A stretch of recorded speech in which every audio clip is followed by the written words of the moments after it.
Hi everybody, and welcome to Connect to Success with me, Ashley Owens, on RVN TV, 12:30 on Thursdays during your lunch break. I am here with the lovely and talented, I didn't have enough coffee today, lovely and talented Kayla Paonessa. Hello. Did I say that correctly? Yes, you did. Because it's very wonderful. It's very Italian. And I'm loving it so much. So speaking of Italian, when you came in, you brought pizza for the entire staff. So guess who's the favorite? You said you grew up in South Philly? I grew up in South Philly. Okay. And food literally Was your life? It's every day. Yeah. It's like I base all of my meetings around lunch and dinner and where I'm going to eat and vacations. It's everything. So you grew up completely in South Jersey. You've never South Philly. Excuse me. Yeah. You've never moved anywhere else. No, I've been there. I grew up there. I'm still there. My parents are there, 5 blocks away. I don't know if that's good or bad, but yeah. I feel like, especially in the business that you're in, you have to kind of know the area, right? You got to know the people. You got to kind of be able to talk the talk type thing. Yeah. And it's a very tight knit little neighborhood that I live in. Everyone looks out for each other, and it's great. I love it. Nice. Where'd you go to school? I went to Widener College. Did you really? I did. That's awesome. So it was 7 minutes up 95, and I was able to get away and get the full college experience. But then, when I was freaking out and I needed my mom, I would just drive back. Like, help me! So I did that. But grade school, I was Catholic grade school in the area, and then high school, same thing. Where'd you study in college? Criminal justice. No kidding. Yes. I feel like you kind of have to be a badass a little bit. To, 1, study criminal justice, 2, be from South Philly, and 3, work in sales. I feel like you've got the trifecta going on. I have like a little bit of a criminal mentality, I guess.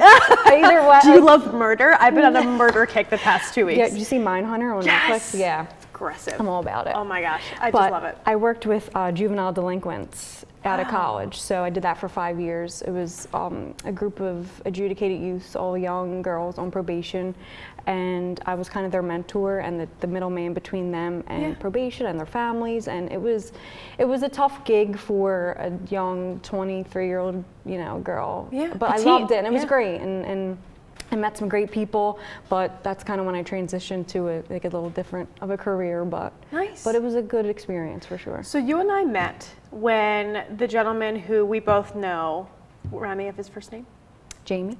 Yes. Jamie reached out and said, would you like to come and do a speaker series at your wonderful mastermind business networking group? Can you talk more about that group? Sure. So I can't take full credit for that. Okay. Jamie kind of created this. I think the concept was out there from a friend of his, but so there are 5 of us who we're all in sales, and we all kind of call on the same group of people, and we find a speaker, and like you said, you were one of them, and she was awesome. Thank you. It's something interesting. It's something to get the people out of their offices for an hour, and we all call on facilities managers and people who are building managers and operators. So it doesn't necessarily have to be facilities related. It just has to be interesting. Right. So your topic was how not to suck at networking. And I think that's great for everyone. And we had such a great crowd that day. Yeah, it was a good day. So we call on our customers and we invite them out, and it gives them an opportunity to be amongst their peers, to have a great lunch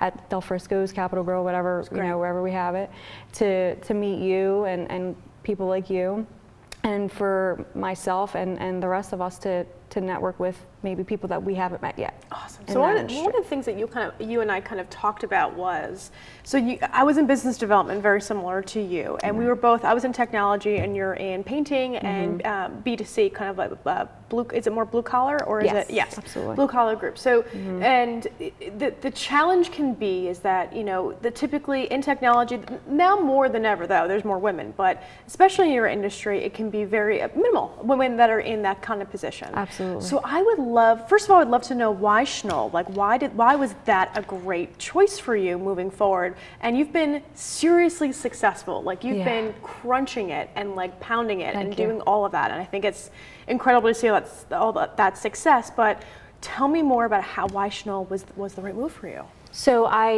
my transition from working with the juveniles and they're kind of the same, like working with our juveniles. Oh, absolutely. so adult juvenile, So I went to Del Frisco's and I was a server. Nice. Because I didn't know what I wanted to do. Yeah, I had the best job in the world to meet people. I had this degree, and I'm like, you know what, I'm not sure if I want to go to law school or if I want to stay in this industry. Let me just go serve, which I did throughout college. I was always like waitressing and stuff. So I'm like, that's a good way to network, and that's a place where a lot of business people come. So long story short, I waited on the owner of Schnoll Painting at the time. Wow. And he asked me if I had ever done sales before, and technically I was doing sales because I had to create an experience for my guests. I had to upsell wine and steak, and I'm a vegetarian, and I was working at a steakhouse saying it's the best steak in the house. You have to try it, and it was. I believed everyone when they said that it was, but so we just had a connection. And that was really my first chance of a sales position that I took, but just because I felt comfortable with him and the company and just the other people that worked there. It was overall just the right decision for me at that time. And how long have you been in business? How long have you been at that business? 6 years. Wow. Wow. Okay, so so when it comes to this particular industry, where do you guys stand out in the market? How are you different than most other painting companies? So we are the largest commercial painting contractor in Philadelphia. Gotcha. Oh, commercial painting. Okay, yes. okay. So we're commercial and light industrial. Oh, okay. We have probably 125 painters that are our employees all year round. Wow.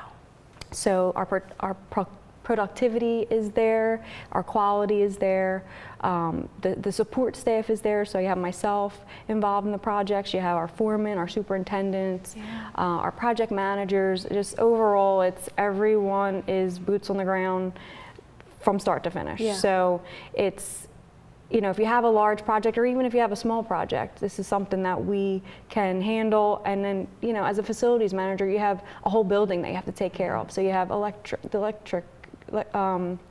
have the carpenters, it's like a full project and a full basket of things that you have to take care of. You don't want to micromanage professionals. No. So I personally take pride in having the ability to say, I got this. What's the project? Let me do it, and then I'll take care of it. We're in and out, and then they don't have to worry about it. You're from South Philly. You're not going to not get things done. Exactly. And listen, I just got my kitchen done. Did you really? And I have a Wait, do me a favor, just move your hair back from your microphone, because I don't want to get scratchy and people to hear your beautiful voice. Thank you. Cool. I have just got my kitchen done, and I have a whole new respect for facilities people and the contractors, and finding a good contractor, because it is a nightmare. Now, do you have good contractors in your back pocket that you know of because of what you do? So on the commercial aspect, but residential is a whole other ballgame.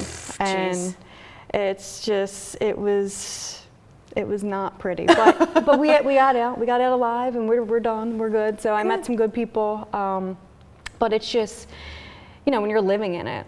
And then for those guys, they have a building of tenants who are complaining to them. So, they have to deal with that too. So I have a whole new respect for them. So when you guys are, from what I understand, the differentiator is the fact that they've got you handling the project from start to finish. Is that correct? Correct, yep. Where do you see other companies that are similar to yours kind of fall behind in that? You know what? I haven't really gotten the opportunity to see how other painters handle their projects. All you're hearing is the positive reinforcement. I'm in a lot of associations. I'm on the board for the Healthcare Facilities Management Association, the Delaware Valley. I am the vice president of the International Facilities Management Association of Philadelphia. Wow. The Taste of Greater Philly that we just spoke about. There's a ton of other ones that you just have to be at, and I don't.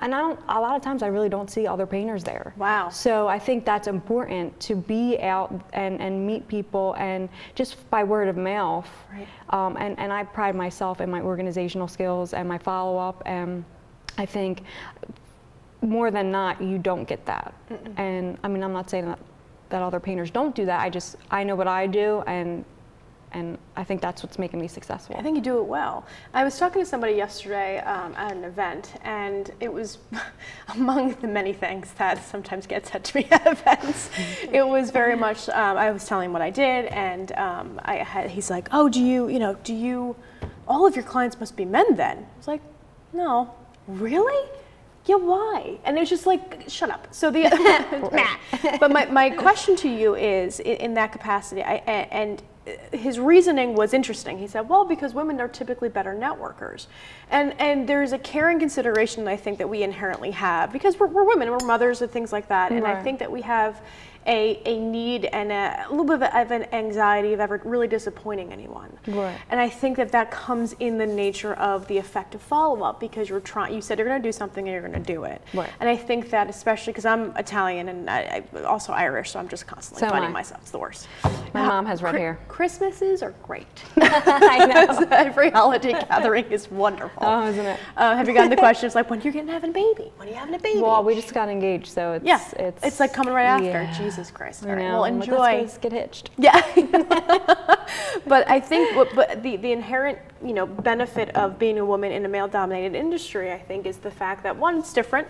It's a little bit off the curve, but also because you have that caring compassion that is able to have people trust you without really knowing you just yet. Like they know you, they like you, and they trust you a little bit faster than they would do other people. I agree with that. You think it happens with your clients typically?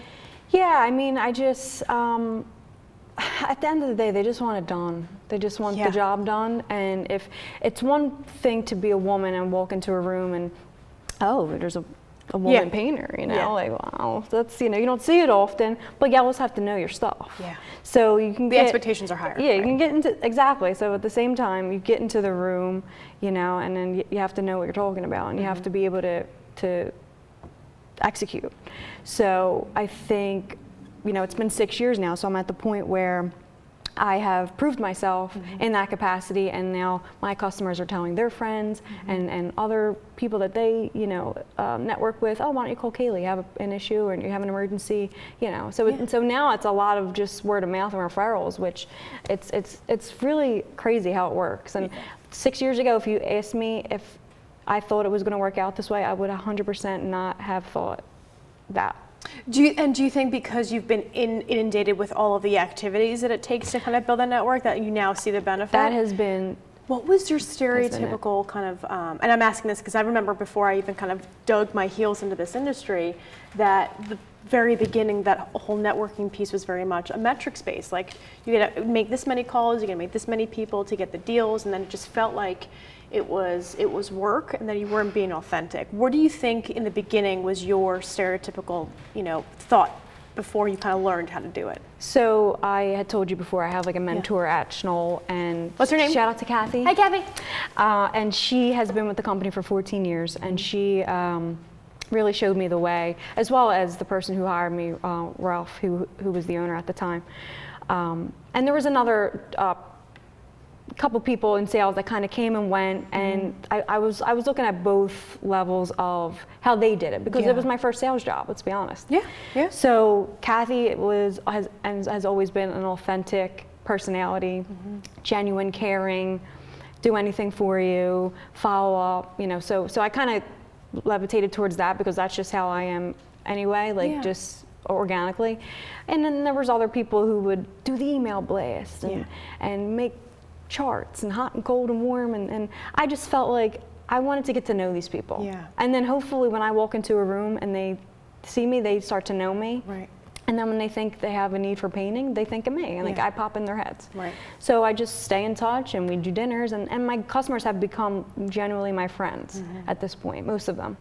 That's so awesome. I feel super lucky to be in this industry and be calling on this kind of customer base. Now, who are your favorite kind of clients? The ones who want to go out for happy hour. Yeah.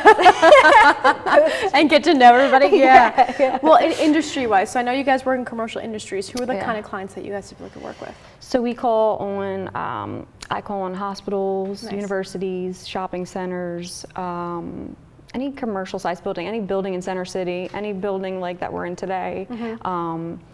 So property management companies, malls, which I love calling on malls, because then I get to stop out there and then I go shopping, which isn't always good. Have you talked to the new fashion district that opened out? We actually did that job. Did you really? Yeah. Not myself, but my company. That's congratulations. Yeah. That's huge. Which is I don't like. It looks awesome. It'll always be the gallery to me. That's what I was just reading an article the other day, and they're talking about how within the first hour, it's the gallery if the escalator breaks, and it did. Yes. Oh my God. I would be in there, my friends, in 8th grade, just running through like animals. Yeah. just no. But I'm sure it's great. Awesome. And so the type of clients that you typically work with are the one on the commercial side.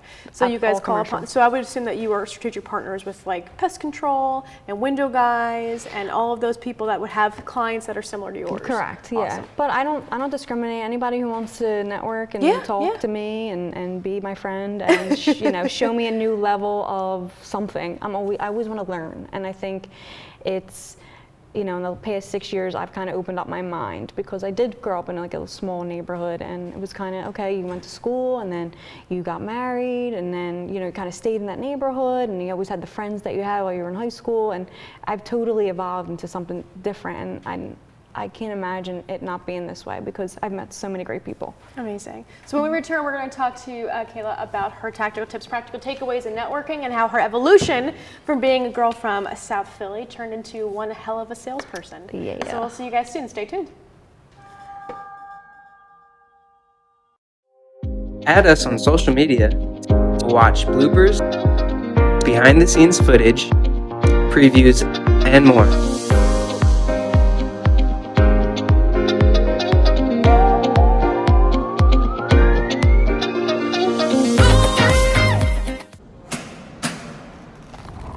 I work 13 hours a day, 6 days a week. So when I'm off the clock, I gotta get stuff done. So when I need a snack, I need something healthy, tasty, and easy to eat. Like wonderful pistachios without the shells. They're protein-powered, delicious, and great on the go. And that's perfect for me. Thanks, Liz. A woman without a lot of time.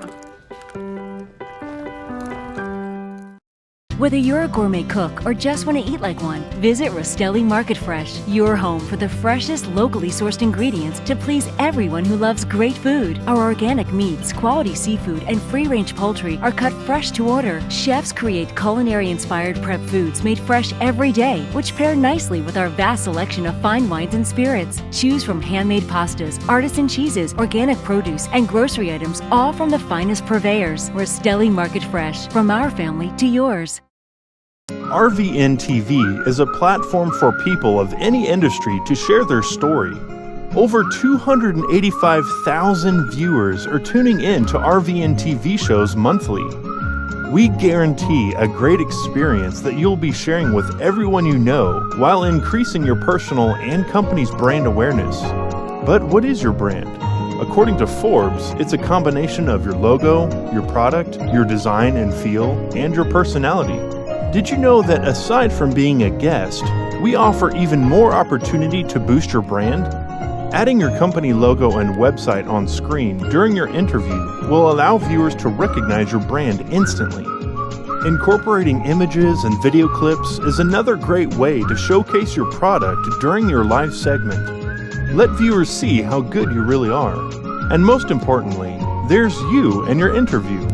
For less than the cost of a newspaper, direct mail, or a magazine ad, you can leave our studio and within 48 hours have a permanent digital copy of your live segment to link to your social media, embed into your company website, or use in email marketing.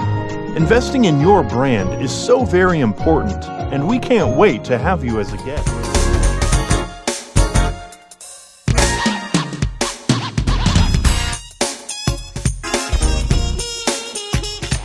Got it. Everybody, welcome back to Connect to Success with me, Ashley Owens on RVN TV. I have the lovely and wonderful Kayla. She is here from Schnoll Painting. She is the rock star sales professional at Schnoll Painting. We were just talking about being a woman in a male-dominated industry. It's fun. And so it was great. I think I've got enough things to say about that. But one of the things I do want to talk to you about is, I have my ways of dealing with those kinds of sometimes uncomfortable situations or just inappropriate conversations. And it doesn't happen often, but when it does, it's like, oh, wow, okay, good, we're going there type thing. Yeah. And so I always find it sometimes difficult to handle it in a way that isn't emotional and to handle it in a way that's more professional. So I would love to hear your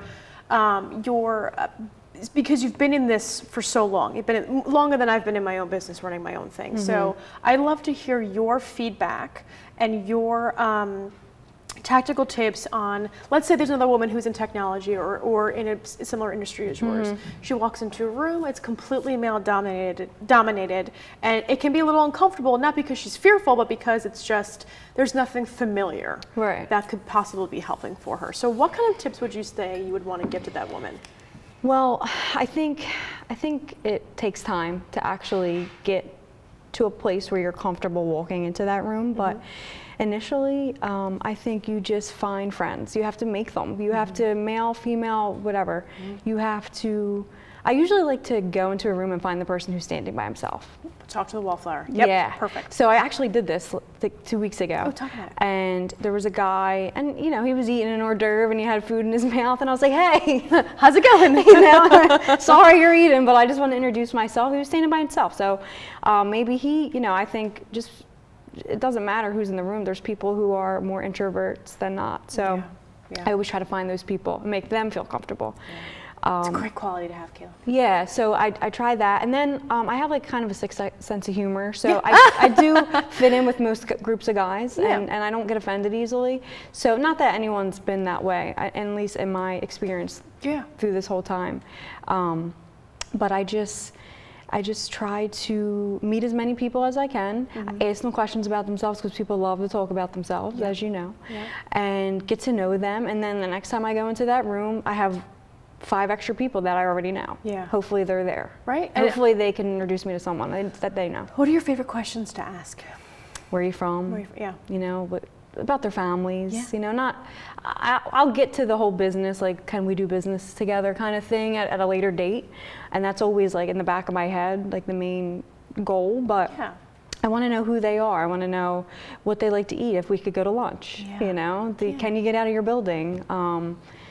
You know, and then there's always those people that you just can't break through. It's like, so what did you do today? What'd you have for breakfast? You're like talking to yourself, and you're like, all right, and you're slowly fading away. Yeah, and that happens men, women, of course, everybody. Yeah, but and that's probably what I struggle with the most. Is it getting out of the conversation? Is getting out of it and kind of not getting into it any further, because I'm trying to because that's my main goal, is to make, because I know they're uncomfortable. Of course. But that's just some people's personalities. So I gave a presentation. I don't know if I did this at your guys' things. It was like 11 graceful ways to end a conversation. I think so, yeah. Okay. The one that I used the other day was, I made an introduction to somebody else.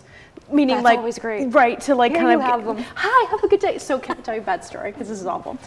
So when in the very beginning, when I was learning how to effectively network and finding my own rhythm, right, which took a while when I was working in sales and figure out the best way to do it. But I used to pawn off just very uncomfortable conversations to friends of mine that were there, and I wouldn't tell them. I would just be like, hey, meet my friend, and they would like, have a good day, and they'd come back, Ashley, what the hell? This person talked to me about their scab on the back of their neck for 2 hours. I'm like, oh my God, I'm sorry, but I had to. Yeah, because I didn't know how to do it. So I've done that. Yeah. So, but to your point, is how can you help them? What's the value behind it, right? So how can you provide them value in some way? And I think that you can, you know, your BS meter is stellar, because you've worked in industries, you've worked and you've met enough people where you can kind of feel if they are driving with you in a way, or if they're uninterested.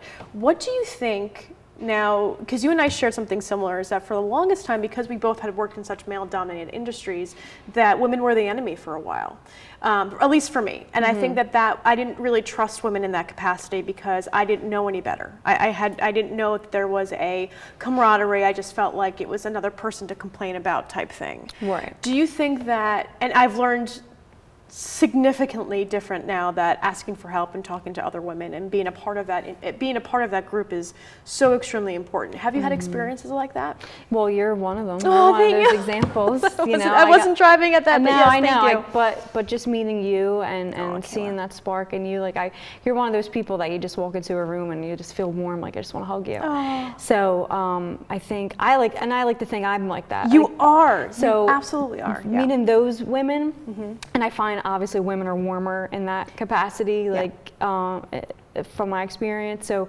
meeting those, and just women who've been in my particular industry, or just facilities management in general, they are more willing to help guide you as a younger person, and not saying that men aren't, but I just, in my experience, I have a woman in particular in mind who has a very high job at a place in Center City, and you know, she doesn't have to talk to me. She has employees under her that could deal with me, but she takes time out of her busy schedule to have lunch with me, to introduce me to people, to ask me how, you know, my wedding planning's going, that kind of stuff. So it's like those kind of connections, and not necessarily have to end in business, just make me feel like, you know, I would like to be that for someone in the future. And I think that you are. I think that you've found your rhythm in that twofold. And it just, you know, being able to look at women like that and say, like, I can achieve what she's achieving in just being a good person in that capacity, I think is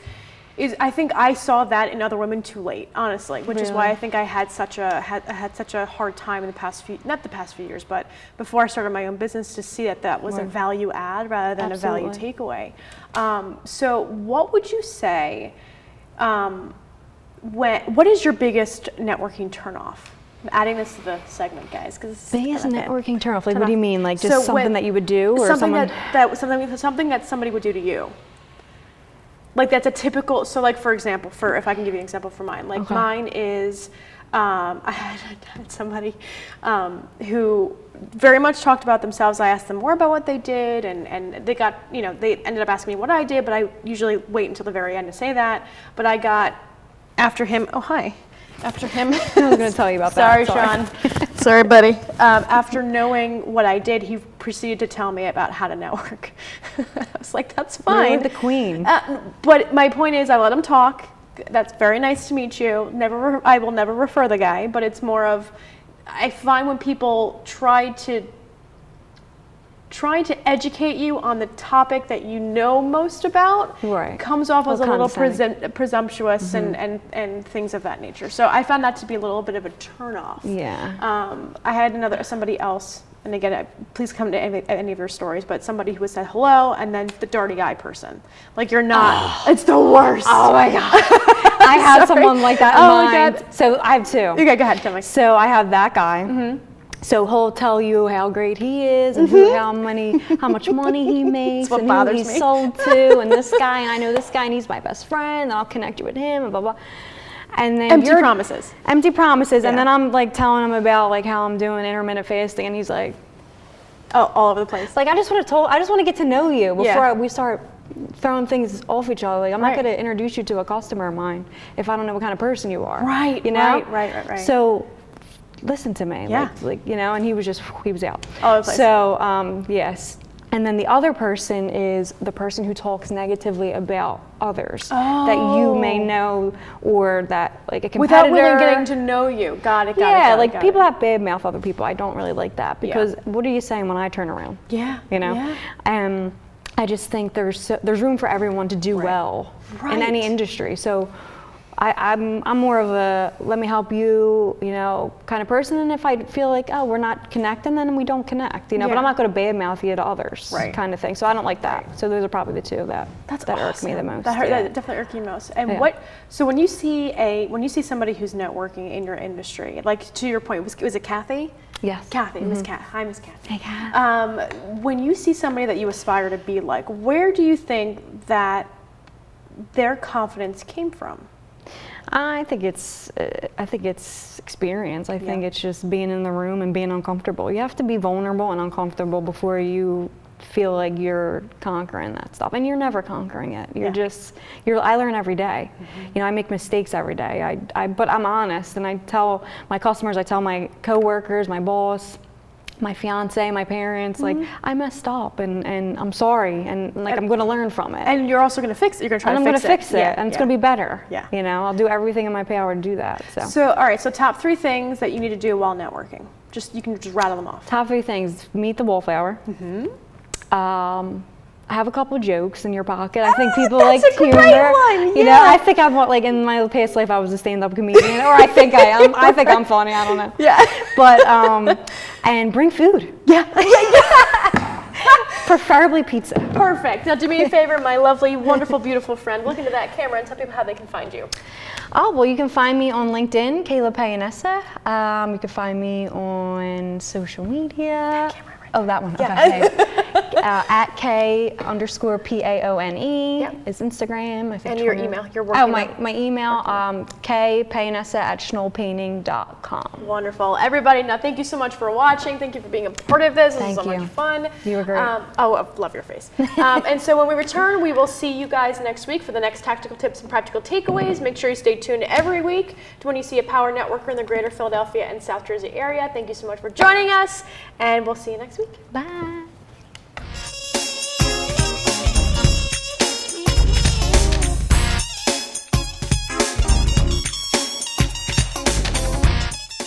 Shelter dogs aren't broken. They've simply experienced more life. If they were human, we would